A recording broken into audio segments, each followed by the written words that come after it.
좋은 것 같아요. 물좀 켜주면 좋겠어요. 네.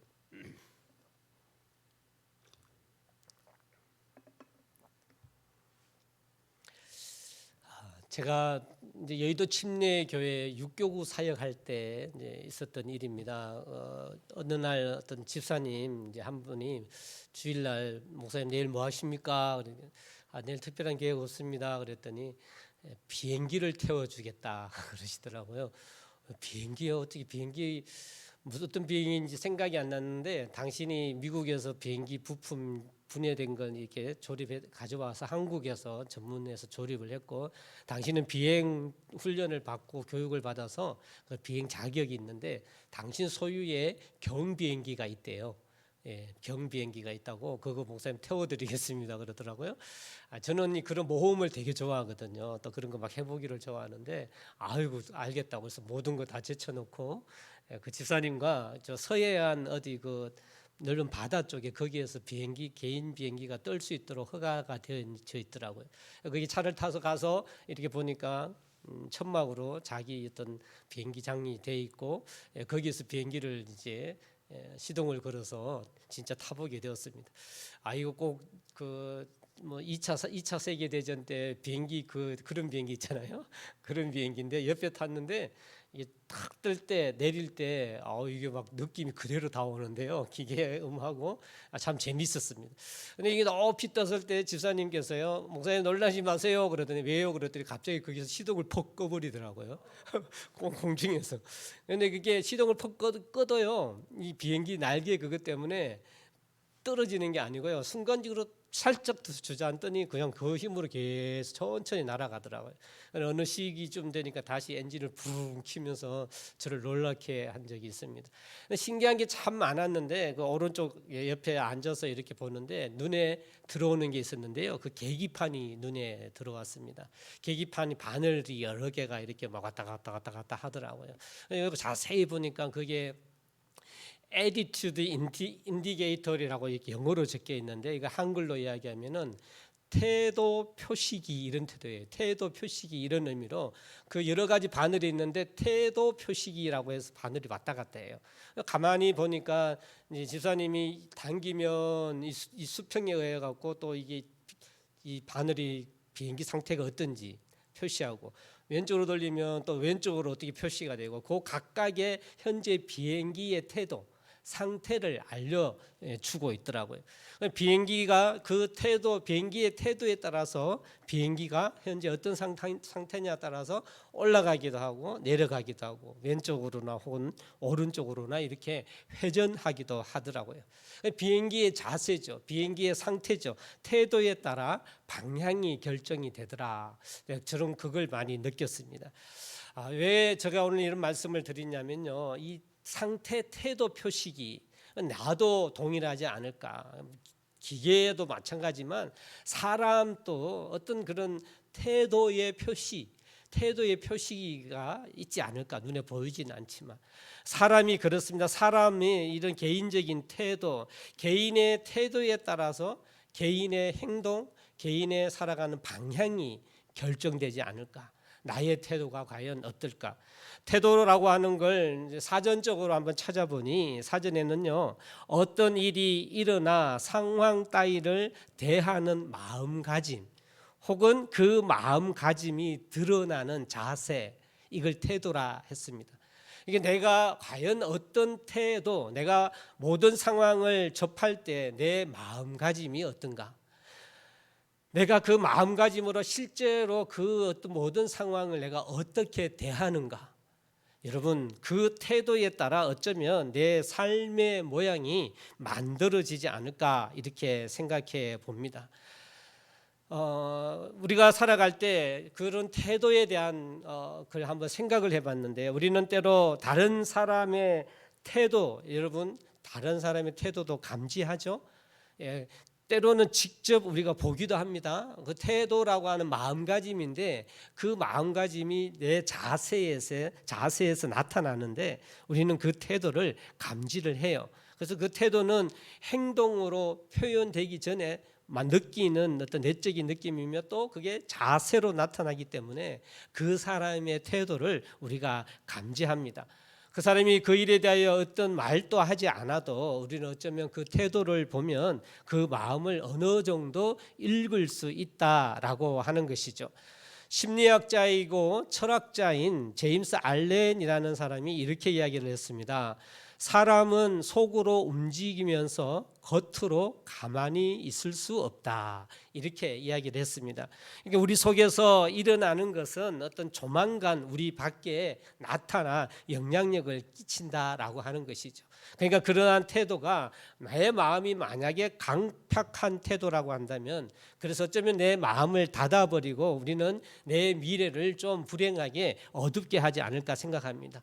반대로 적극적인 태도를 갖고 있다면 그건 곧 내 마음을 넓혀주기 때문에 우리는 더 나은 발전의 어떤 시작을 가져다 줄 수 있는 것이 태도에 중요한 의미를 주는 것입니다. 여러분, 태도는 몸집과 얼굴 표정으로 나타나기 때문에 또한 이 태도는요, 나 한 사람의 나의 태도는 우리 조직이나 내가 만나는 옆 사람에게 영향력을 줄 수밖에 없습니다. 그러니까 내 태도가 얼마나 중요한가. 내 태도이기 때문에 나의 것으로만 끝나는 게 아니라 내 어떤 가정이든 교회든 내가 만나는 사람들의 전체적인 분위기를 주는 것이기 때문에 나의 태도는 굉장히 중요합니다. 과연 나는 어떤 태도, 내 마음의 태도, 마음가짐은 어떨까? 늘 부정적이거나 늘 좀 불만이 있다면 그건 우리는 우리 스스로 다른 분에게도 어두운 분위기를 줄 수밖에 없겠죠. 반대로 내가 굉장히 호의적이라면, 늘 좋은 걸 표현하고 호의적인 태도라면 그 모든 분위기는 정말 업시키고 힘을 다하는 그런 기쁨을 주는 역할을 할 것입니다. 가끔은 위장된 태도로 나타나는 경우도 있지요. 하지만 위장된 태도로 이제 그렇게 보고 그렇게 이야기할 때 속일 때도 있지만, 여러분, 그 위장된 것은 오래 가지 못해요. 왜냐하면 늘 그렇습니다. 사람의 태도는요, 위장된 태도 뒤에도 정말 진짜 본심의 태도가 나오려고 하는 본능적인 무엇인가 있기 때문에 위장된 태도도요, 다 오래가며 그렇게 드러나게 될 수밖에 없다라는 것이죠. 이렇게 여러분, 태도라고 하는 건 굉장히 중요합니다. 태도라고 하는 건 칭찬으로 사용할 수도 있고, 어떤 사람의 태도를 보고 그 사람에 대하여 칭찬으로 사용할 수도 있지만, 또 그 태도를 보고 저희가 그걸 어떤 사람을 비난하거나 질책하는 데도 사용하기도 하죠. 여러분, 칭찬받거나 질책받았을 때 좋은 느낌으로 돌아오거나 좋지 않는 느낌으로 돌아올 때 나의 태도에 대해서, 여러분, 그건 곧 내 인생이 어떤 건가 평가할 수가 있습니다. 칭찬을 받고 인정을 받는, 내 태도 때문에 칭찬을 받고 인정을 받는 삶이라면 그 삶은 기쁜 삶이겠죠. 행복한 삶이겠죠. 그렇지만 내 태도 때문에 비난이 오거나 혹은 내 태도 때문에 좀 불화가 일으킨다고 한다면 내 인생 자체도 힘들고 불행할 수밖에 없다라는 겁니다. 그렇습니다. 우리의 태도는요, 우리의 삶이 과연 행복한가 불행한가, 혹은 내가 잘 살고 있는가 잘 살지 못하고 있는가라고 결정해 줄 수 있는 중요한 요인이 되는 것입니다. 그 어떤 중요한 다른 요건들보다 직업이 무엇이냐, 내가 어느 정도의 교육을 받았느냐, 내가 돈을 얼마나 가지고 있느냐, 그거보다도 우리가 더 중요한 부분은, 우리가 잘 살았다라고 이야기해 줄 수 있는 평가의 중요한 부분은 저는 태도다라고 생각합니다. 사랑하는 성도 여러분, 그러면 여러분 스스로 알 수 있는 나의 태도는 과연 어떠할까요? 여러분, 우리는 주님을 믿는 그리스도인이시죠? 대답 안 하기로. 그리스도인이시죠? 아멘. 예, 우리는 주님을 믿는 그리스도인이 아니겠습니까? 그리스도인은 제가 자주 이야기하지만 그리스도의 사람이에요. 그리고 그리스도의 삶의 방법으로 살아가는 것이 그리스도인입니다. 많은 삶의 태도, 세상이 이야기하는 올바른 태도, 세상이 가지고 있는 가치관, 여러 가치관의 태도가 있을 수 있겠지만, 그리스도인이라고 한다면 정말 성경에 말씀하고 계시는 믿음의 사람의 태도를 가져야 되지 않겠습니까? 그런 의미에서 오늘 하나님이 우리에게 주신 말씀으로 신앙의 태도를 한번 생각해 볼까 합니다. 오늘의 본문의 말씀을 통하여 내가 과연 신앙을 가진 그리스도인이라면 그리스도인으로서 어떤 태도를 내가 가져야 될까? 적극적으로 그냥 내 생각, 내 방법, 어떤 세상의 어떤 가치관에 또 관계에 의해서 그 생각의 태도가 아니라 신앙인이라면 신앙의 태도를 우리가 가져야 되지 않을까 생각합니다. 오늘 본문 말씀을 통하여서 신앙의 태도 한번 나누어 봅니다. 그래서 나에게 적극적으로 내가 하나님이 원하시는 말씀을 통하여 하나님이 원하고 계시는 신앙의 태도를 우리가 오늘 알고 그 삶을 살아가기에 힘쓸 수 있는 저와 여러분 되시기를 주의 이름으로 간절히 소망합니다. 신앙의 태도 중에 삶의 영역에 대하여 한번 생각해 보았습니다. 신앙이라고 하는 것은 생활입니다. 그리스도인도 살아있기 때문에 어쩌면 우리의 살아가는 믿음은 삶이다라는 건 너무나 잘 알고 있습니다. 그렇기 때문에 우리 삶을 대하는 신앙의 삶을 대하는 근본적인 나의 태도는 어떠해야 할까? 라고 한번 생각을 해봅니다. 제가 어렸을 때 초등학교 한 3학년 때까지만 해도요 우물이 있었습니다. 그리고 또 그 우물은 부잣집에 있었어요. 부잣집에.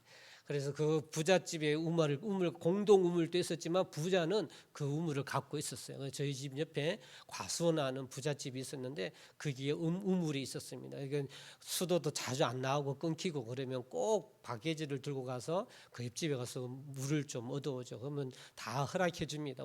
물이 잘 안 나오는 가뭄에도 불구하고 물을 나누어 먹는 그런 시절이 있었습니다. 그래서 여러분 그걸 물 푸는 걸 두레박이라 그러잖아요.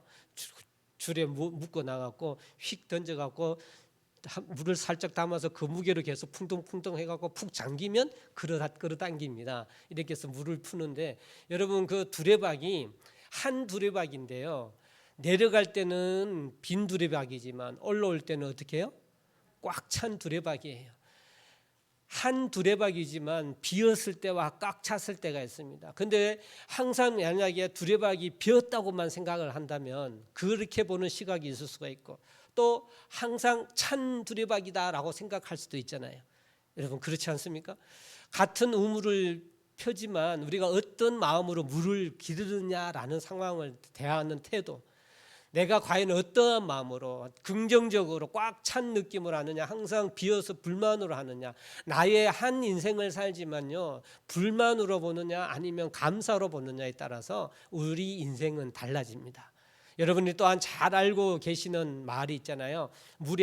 컵에 물이 반컵 있을 때 어떤 사람은 이제 반컵밖에 안 남았네, 벌써 반컵밖에 안 남았네 라고 보지만 어떤 사람은요 아직도 반컵이나 있네 이렇게 생각하는 거 있잖아요. 사람이 어떤 생각으로 하느냐에 따라서 환경의 변화는 없지만 생각에 의하여서 인생의 행불행이 만들어지게 한다고 합니다. 여러분 그것이 태도예요. 어떤 태도를 가질 것이냐, 이건 우리 삶 전체에서 굉장히 중요한 태도입니다. 여러분 사과를 만약에 드실 때 지금은 사과를 다 사서 드시고 썩은 사과는 잘 안 드시지만 어릴 적에는 저희가 사과를 가수원에서 많이 얻어서 먹었어요. 가수원에서 얻어서 먹습니다. 그러면 그 가수원 하는 분들이 좋은 건 팔지만 좀 이렇게 안 좋은 기질 있는 사과는 이렇게 주위 사람들과 나눠 먹었습니다. 우리 주위 옆에 있는 가수원에서 얻어 먹으면 여러분 사과를 드실 때 어떤 사과부터 드십니까? 어떤 사람은 썩은 거부터 먹어요. 썩은 거 더 썩기 전에 이렇게 얼어서 썩은 거부터 먹고, 어떤 사람은 멀쩡한 거부터 먹습니다. 여러분 무엇부터 먹습니까? 대부분 썩은 거부터 먹어요. 여러분 근데 썩은 거부터 먹으면요 계속 썩은 거만 먹어요. 그렇지 않나요? 썩은 거부터 먹으면 멀쩡한 것도 옆에 둬서 썩으면 계속 썩은 거 먹습니다. 근데 저는요 멀쩡한 거부터 먹어요. 멀쩡한 거부터 먹으면 제일 좋은 거 계속 제일 좋은 거, 그중에 제일 좋은 거 먹잖아요. 사고의 차이입니다. 뭐가 맞고 틀린 건 없습니다. 오늘 성경에서 우리가 신앙의 태도, 우리의 삶을 살아가는 신앙의 태도에서 과연 하나님이 말씀하고 계시는 우리가 가져야 될 신앙의 태도는 과연 뭘까 사랑하는 성도 여러분, 우리의 인생에서 만들어져 있는 여러 가지 행불행은 있죠. 그건 하나님이 정하신 것이 아니에요. 여러분, 그건 오로지 그 인생의 주인인 나에게 책임이 있습니다. 이 말은 무슨 말이냐? 내 태도 때문에 내가 책임을 져야 되는 거예요. 내 인생이 힘들고 어려우면 내 태도가 그렇기 때문에 그런 겁니다. 다른 탓하면 안 돼요. 하나님 탓하면 안 돼요. 특별히 예수 믿지 않는 사람은 운명 탓하잖아요. 운명 탓합니다. 그래서는 되지 않지요. 우리의 삶의 문제는 내 각자의 인생관에 책임이 있습니다. 어떻든 갈라디아서 6장 7절 말씀에 사람이 무엇으로 심든지 그대로 거두리라라는 말씀이 있어요. 정해진 인생을 사는 것이 아니라 사람의 심은 대로 거둔다라는 거예요. 사람이 어떤 생각으로 살아가느냐, 거기에 따라서 인생이 달려 있다라고 하는 사실입니다. 오늘 본문의 말씀으로 돌아온다면 과연 우리 인생에 있어서 신앙인이 가져야 될 우리 인생을 향한 태도는 무엇일까? 우리 4절 말씀 같이 한번 봉독해 봅니다. 4절입니다. 시작.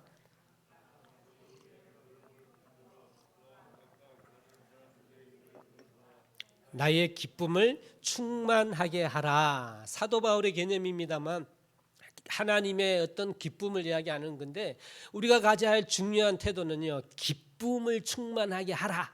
할렐루야. 기쁨을 충만하게 하라. 이게 또 늘 반복되는 하나님 말씀을 선포하는 저의 주제입니다. 그래서 제가 예수 믿으면 어떻게 해요? 잊어버리셨습니까? 또 한번 합시다. 예수 믿으면 행복해야 한다. 할렐루야. 예수 믿으면 행복해야 한다. 오늘 하나님 우리 그리스도인의 신앙인의 태도, 삶에 대한 태도를 할 때 항상 기쁨을 충만하게 해야 한다. 데살로니가전서에도 항상 기뻐하라라고 말씀하고 계시지 않습니까? 여러분, 빌립보서는 어떤 말씀인지 잘 아시죠? 옥중서신입니다. 즉 사도 바울이 어때요?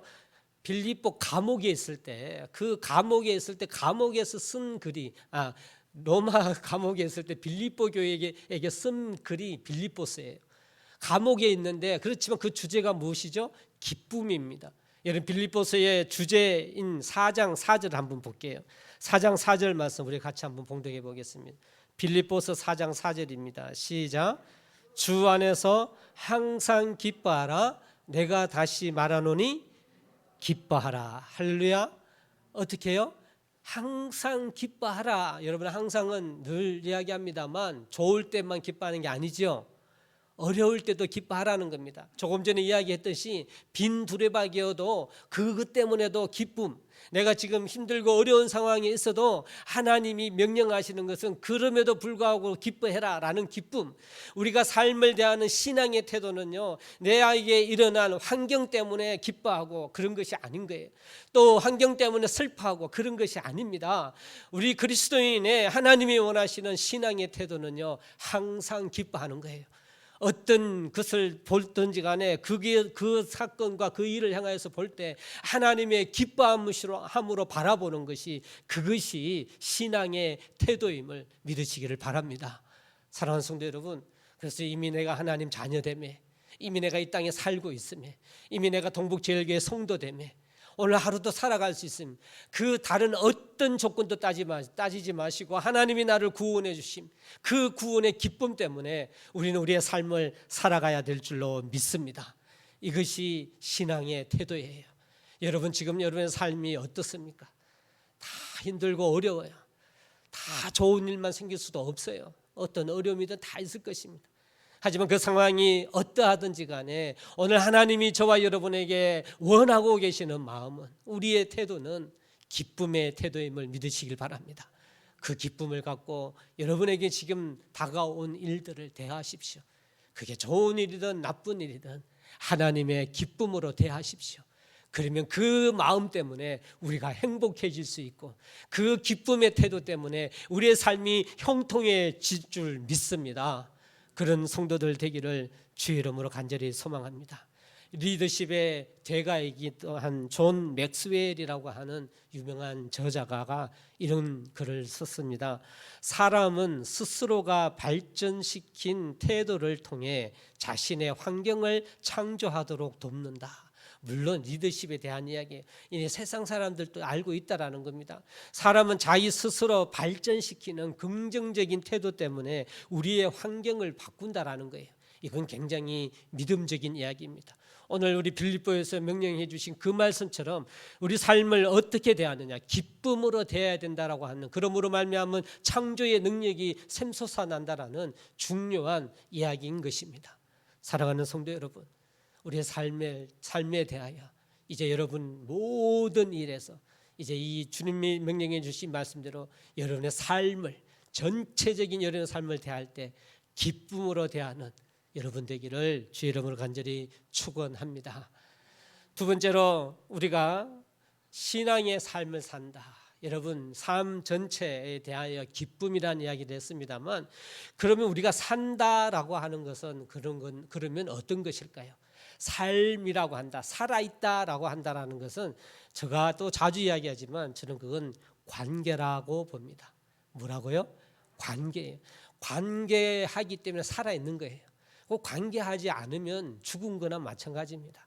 우리가 부부 관계든 부모 자식 관계든 교회에서 성도의 관계든 어떤 관계든 살아있다고 한다면 마땅히 관계가 형성되어져 있습니다. 동의되시죠? 우리가 산다라고 하는 건 관계입니다. 그래서 내가 이 관계가 좋으냐 관계가 안 좋으냐에 따라서 역시 내 삶이 행복하냐 내 삶이 불행하냐 정해져 있습니다. 여러분, 이건 분명한 거예요. 내가 좀 불행하다 싶으면 관계를 한번 점검해 봐야 됩니다.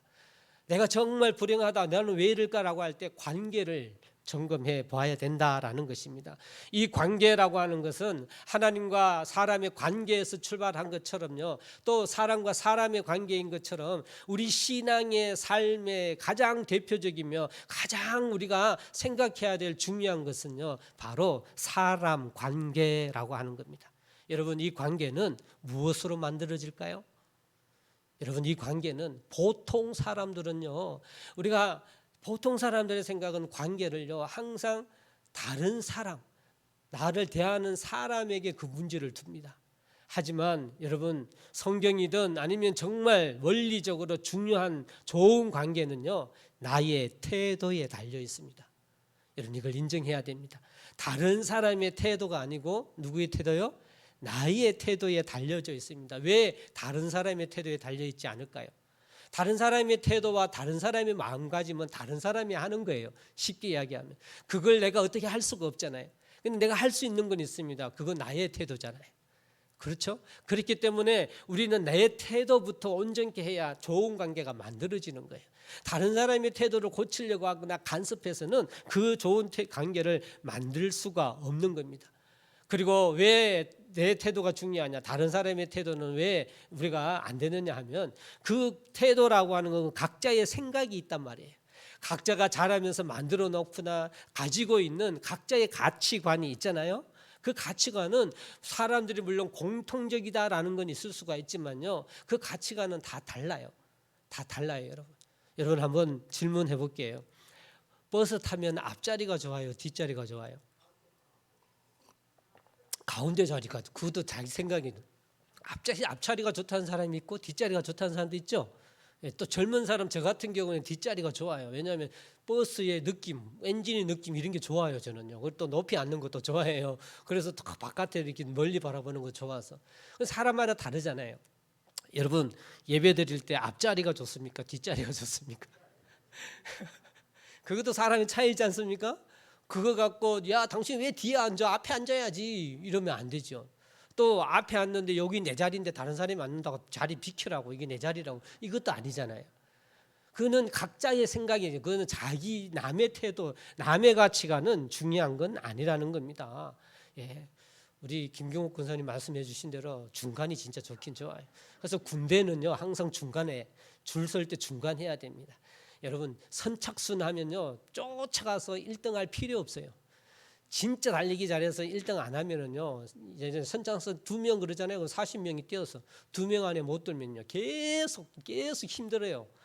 근데 중간에서 뛰면요 좀 다시 돌아가면 돼요. 천천히, 항상 중간. 그래서 군대는요 줄을 잘 서야 되는데 중간이 좋아요. 이거는 생각 나름이잖아요. 뭐가 맞다 틀렸다 할 수가 없지 않습니까? 그렇기 때문에 우리가 남의 태도에 우리의 관계가 있지 않아요. 남의 태도가 중요한 게 아니라 나의 태도에 중요성이 있습니다. 내 자세를 잘 해야 좋은 관계가 만들어지는 겁니다.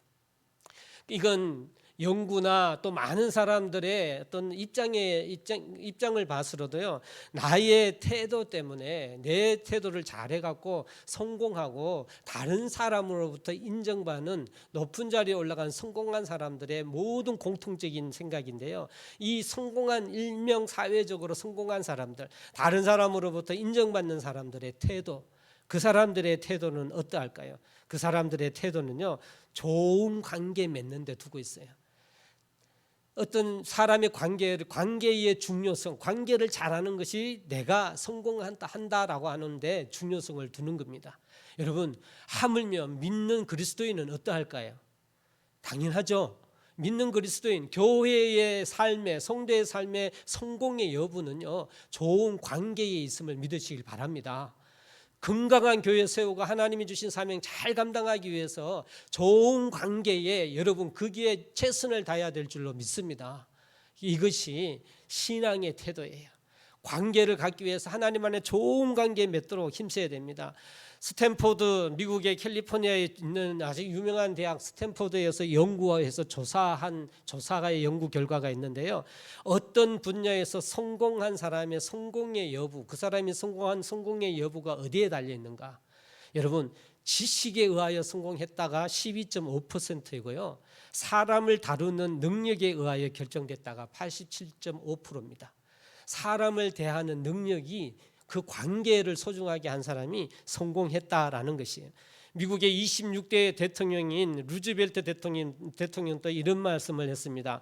성공의 공식에서 가장 중요한 요소는 다른 사람들과 원만하게 지내는 방법을 아는 것이다. 이렇게 이야기했습니다. 그러니까 성공을 하려면 다른 사람과 원만하게 지내는 걸 아는 것이 성공했다라고 이야기하고요.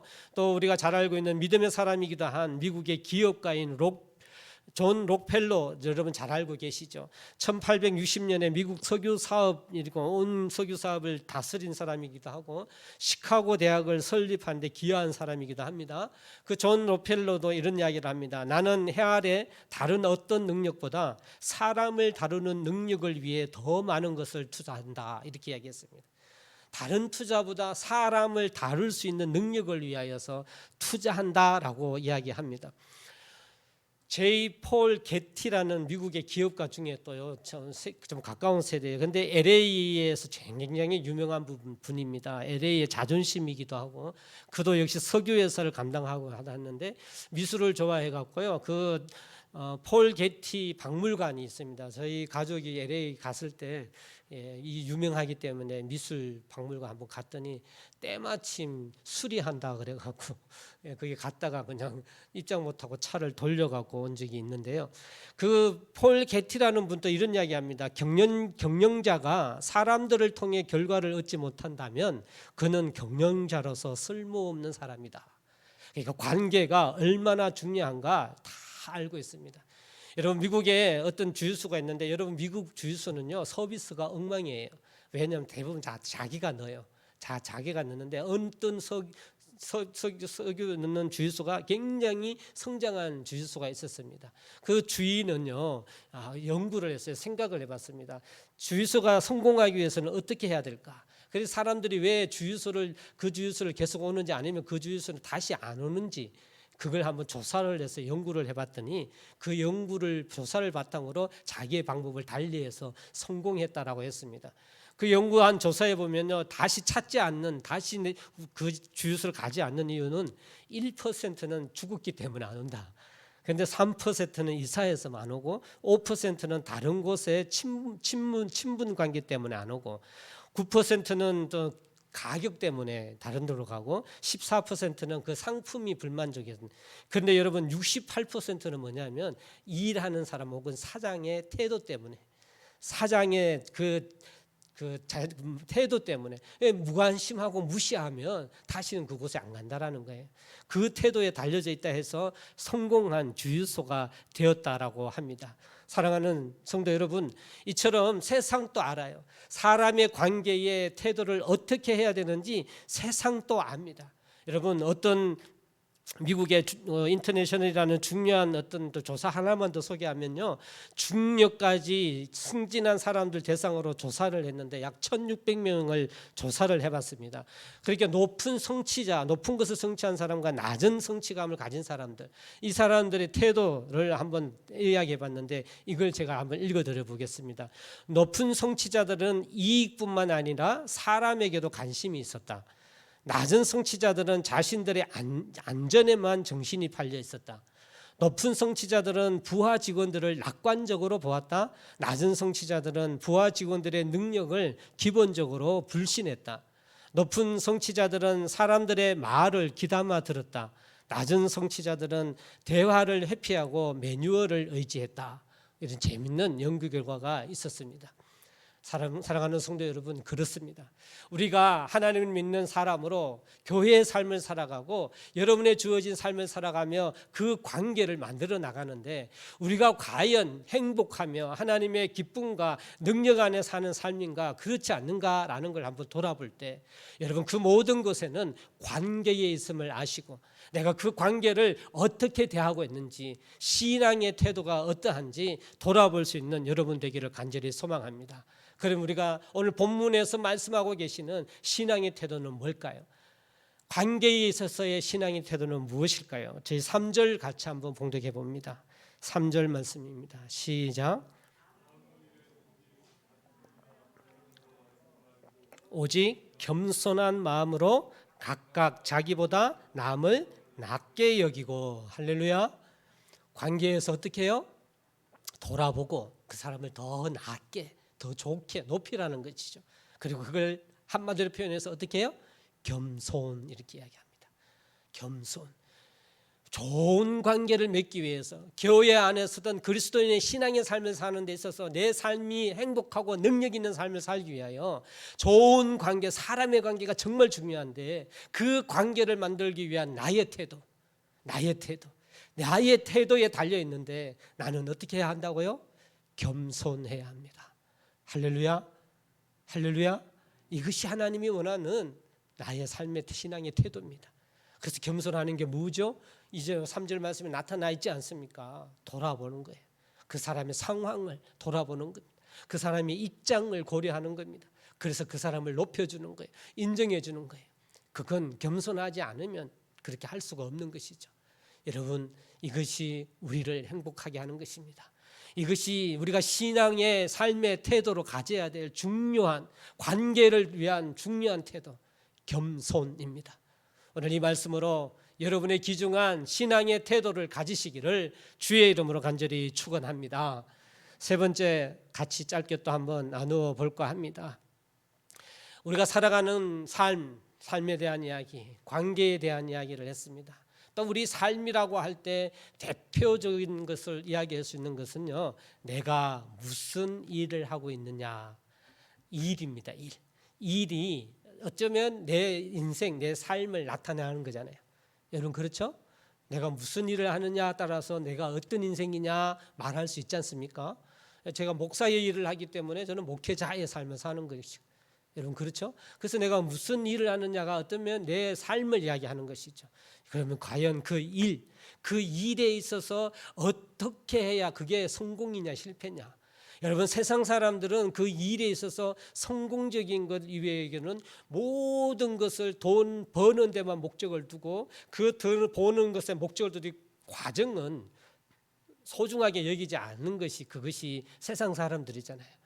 방법과 과정은 상관없어. 돈만 벌면 돼.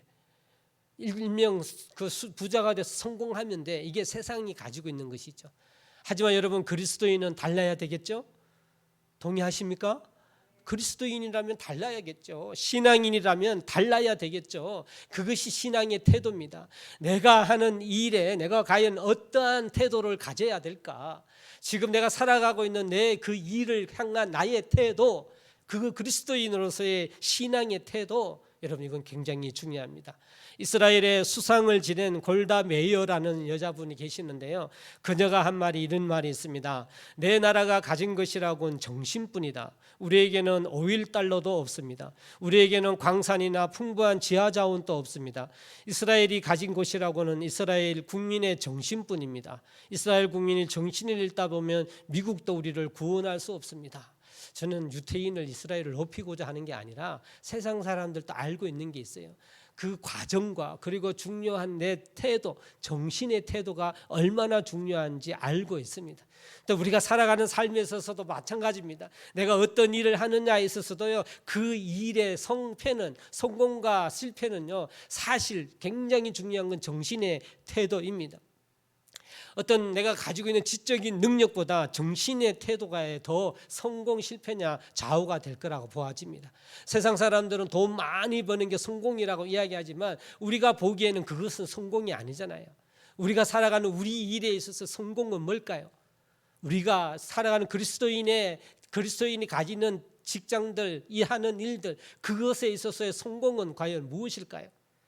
여러분 그 일을 통하여서 우리가 얼마만큼 감사하며 기쁘게 살아가며 내가 그 일을 내가 어떤 마음으로 어떤 믿음으로 대하느냐에 따라서 우리의 삶이 달라지지 않겠습니까?